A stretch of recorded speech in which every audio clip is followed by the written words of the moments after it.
So since we just watched one of the songs, maybe we can talk about how you made choices on songs throughout the film. You had a probably more material than you could possibly even go through in order to pull the film together. So what were the criteria you used in making those kinds of decisions? The story drove it all. Um, so, uh, but it was a story about a man who wrote probably 250 songs in his lifetime. So I tried to stick to a combination of some of the headline songs that he wrote, like Prince Ali from, or You've Got a Friend in, Friend Like Me in Aladdin, or the Beauty and the Beast ballad. I also want to play some obscure songs, so we put in some songs from God Bless You, Mr. Rosewater, which was a Broadway show that he wrote, and he wrote a whole song about eating cheese nips and snacks. So just to show his versatility. Mhm. So the story, as always with any film, drove the choices.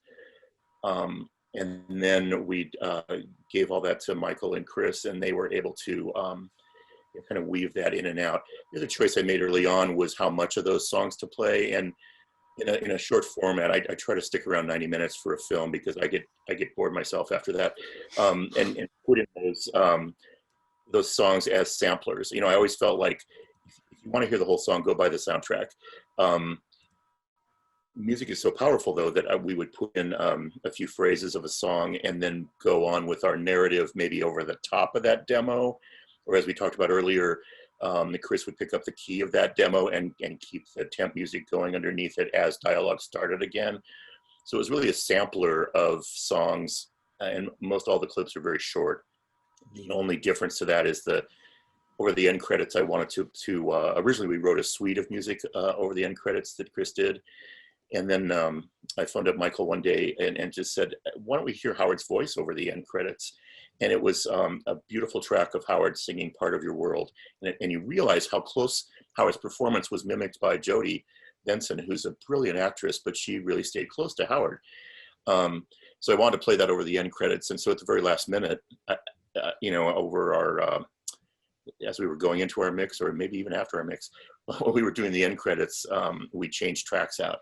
And Michael had to do emergency surgery and go from that Howard demo into Chris's suite of music that he had already written.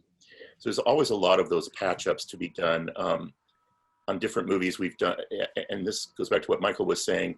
We'll listen to a cue and maybe pull out the brass so it's just percussion, or we seldom get to that level of detail, but we've done it before. And on every movie we pull out a cue. Every movie I've ever worked on, I tend to overspot things and call for too much music. And on the dub stage, when you listen to it, your ear gets fatigued, and after a while, you just want to go, shut up. You just want to have a rest and just be with the actors or the moment.